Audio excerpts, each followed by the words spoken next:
Outside the offices of RJR Radio in Kingston, the humid air of May 1978 was thick with desperation.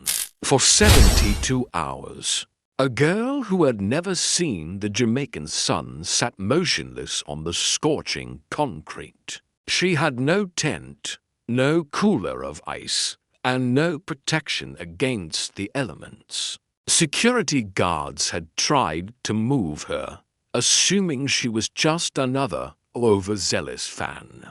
But she stayed rooted to the spot, holding a cardboard sign with shaky, uneven lettering that made the heart ache. She wasn't just there for a concert ticket. She was there to fulfill a debt to the dead. What the crowd didn't realize was that the man whose face was plastered on every billboard in the city was watching her from the shadows across the road. The events that were about to unfold in the next 20 minutes would peel back the layers of a global superstar to reveal a side of Bob Marley that his biographers rarely capture, a moment where the music stopped and a different kind of frequency took over. The stakes were higher than anyone realized. Kingston was buzzing because the upcoming performance at the National Stadium was the most sought-after event in the country's history. It was entirely sold out. The radio station held the last 2 tickets in existence, and the rules of the competition were designed to break the weak. To win, a person had to remain in the designated area for 3 days straight without reprieve. By the first morning, dozens of people had arrived with military-grade preparation, bringing supplies to survive the wait. Sarah Chen arrived with nothing but 10 shillings and a singular, unshakable focus. She was 14 years old and lived in a world of total darkness, having been blind since birth.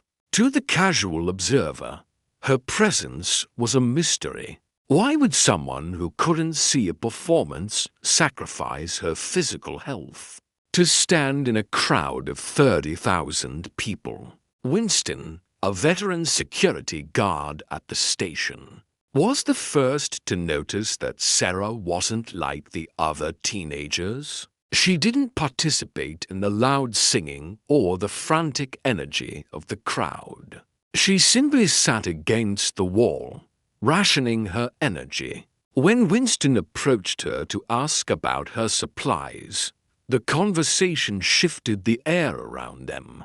She told him she had 10 shillings for water and nothing else. When he realized she was blind, he felt a knot of guilt tighten in his stomach. He asked her how she planned to experience a visual spectacle like a Marley concert. Sarah's answer was quiet, but carried the weight of a philosopher. She didn't need to see him. She needed to be in the vibration of his presence. She had spent her life hearing his voice through thin walls and tinny radios, and the live experience was the only thing that mattered. But as the first night fell, the physical toll of the concrete began to claim the first victims of the contest. The numbers began to dwindle as the heat of the second day pressed down on the contestants. The excitement had curdled into exhaustion, but Sarah remained, her face a mask of calm amidst the chaos. Winston continued to check on her.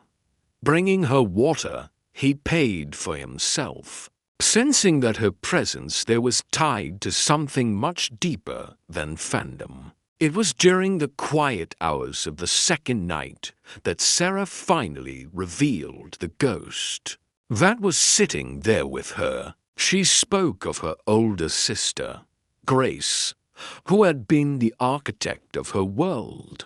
Grace had been the one to describe the colors of the Jamaican landscape. and the way Bob Marley moved on stage. Grace was the one who had played his records until the grooves wore thin, using the music as a shield against the pain of the cancer that was eating her away. 2 months prior, at just 16 years old, Grace had passed away. Her final request to her younger sister was a command: go to the concert. Feel the music in your chest for both of us. This wasn't a contest for Sarah. It was a pilgrimage. By the time the story reached the other guards and station staff, the atmosphere had shifted. Sarah had become a symbol. However, not everyone was moved by her plight. Some of the remaining contestants, gripped by the selfishness that comes with sleep deprivation and hunger, complained that she was receiving unfair treatment. They saw her as a competitor with an unfair advantage, failing to see the irony of their words. Winston, usually a man of few words, silenced the critics with the truth of Sarah's mission. He told them that she was sitting on the ground to keep a promise to a dead girl. The silence that followed was the first sign that the spirit of the event was changing. But even as the crowd's hostility faded, a new development was occurring across the street that would change the trajectory of the entire day.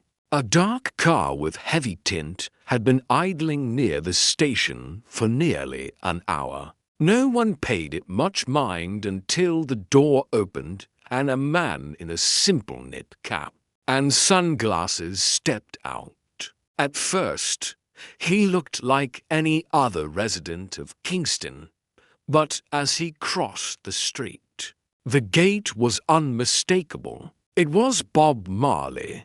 He didn't have an entourage, and he didn't announce his arrival. He walked straight toward the girl with the cardboard sign. The Marley Archives researchers have noted that at this point in his career, Bob was under immense pressure, yet he stood there in silence for several minutes, just observing Sarah's stillness. When he finally knelt down in the dirt to speak to her, he didn't introduce himself as a star. He just asked her why she was waiting. Sarah didn't recognize him at first.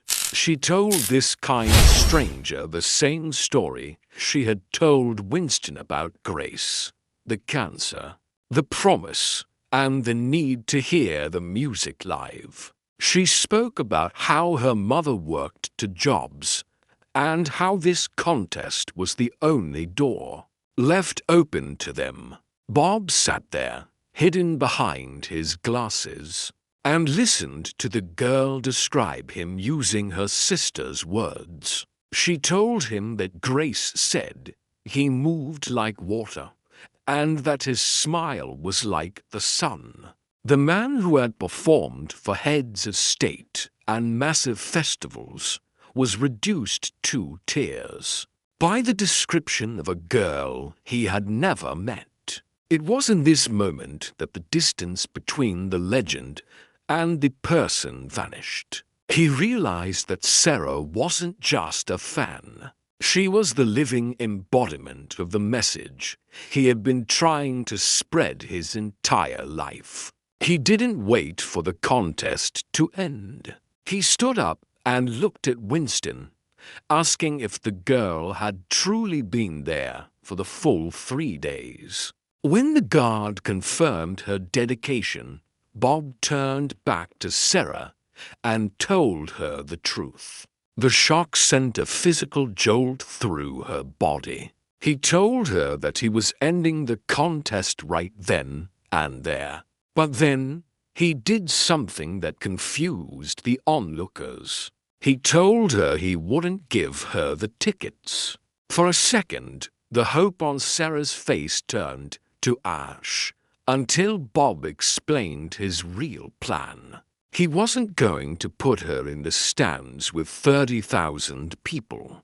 He wanted her on the stage. He took a piece of paper and wrote a note with his personal signature, instructing his security to bring her and her mother to the wings of the stage, where the sound was purest. But his intervention didn't stop with Sarah.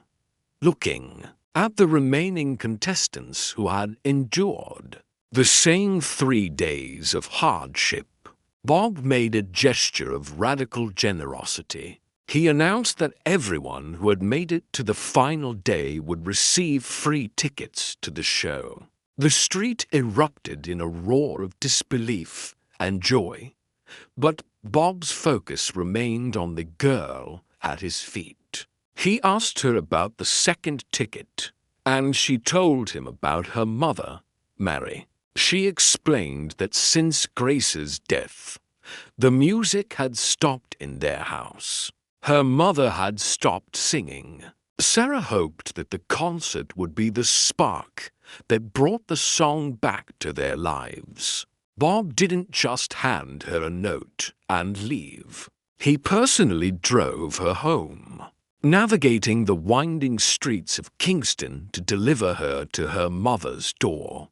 When Mary opened the door to find the most famous man in the world standing in her small living room, the reality of the situation struggled to take hold. Bob spoke to her with the humility of a neighbor. He told her that he didn't owe them a favor. Rather, he felt he owed Grace. He believed that the spirit of the sister had guided Sarah to that sidewalk, so that he could hear her story and be reminded of why he picked up a guitar in the first place. This encounter is a cornerstone of the Marley archives, because it illustrates the philosophy of Inner D Yard, the idea that music is a communal property, a shared energy that belongs to the people who need it most. The night of the concert arrived with an intensity that felt like a shift in the weather. From her vantage point at the side of the stage, Sarah couldn't see the sea of lights or the massive crowd, but the roar of 30,000 voices hit her like a physical wave. When the band began to play, she felt the vibration through the wooden floorboards, the bass thumping in sync with her own heart. During the performance of No Woman, No Cry, Bob did something that wasn't in the rehearsal. He walked away from the center mic and over to the side of the stage. He took Sarah and Mary by the hands and sang the lyrics directly to them. The audience saw the silhouette of the singer with the 2 women, and though they didn't know the story of the 3 days on the sidewalk, the raw emotion of the moment translated perfectly across the stadium. After the final encore, when the lights came up and the crowd began to filter out into the night, Bob didn't go to an after-party. He went to the dressing room and sat with Sarah and Mary for 2 hours. He wanted to hear every detail about Grace.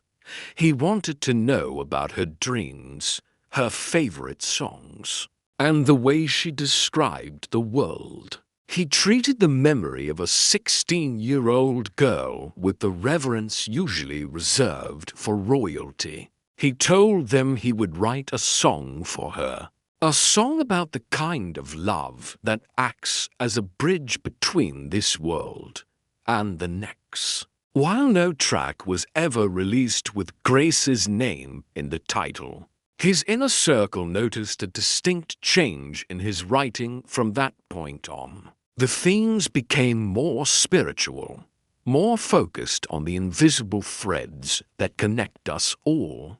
The impact of those 22 minutes outside the radio station resonated for decades. Sarah didn't just attend a concert. She found a calling.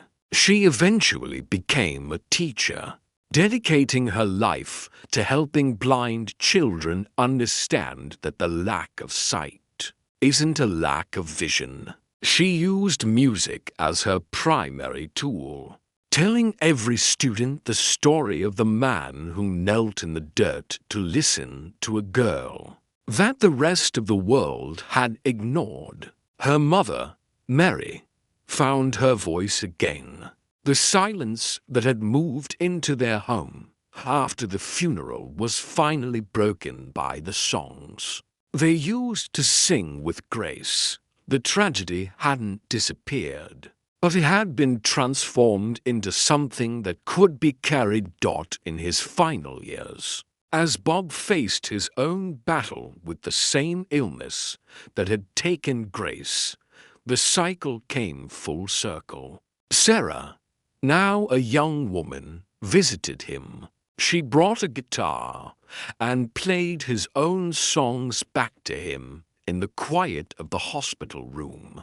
She told him that she was there to make sure he heard the music one last time, just as he had ensured for her. Bob's final whispered words to her were a confirmation that he had kept his end of the bargain.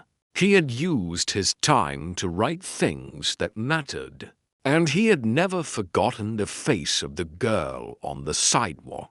The story remains a testament to the idea that the true scale of a person isn't found in the height of the stage they stand on, but in how low they are willing to bend to reach someone in the dark. Promises are the currency of the soul, and on a humid day in Kingston, a promise made to a sister became a gift to the world.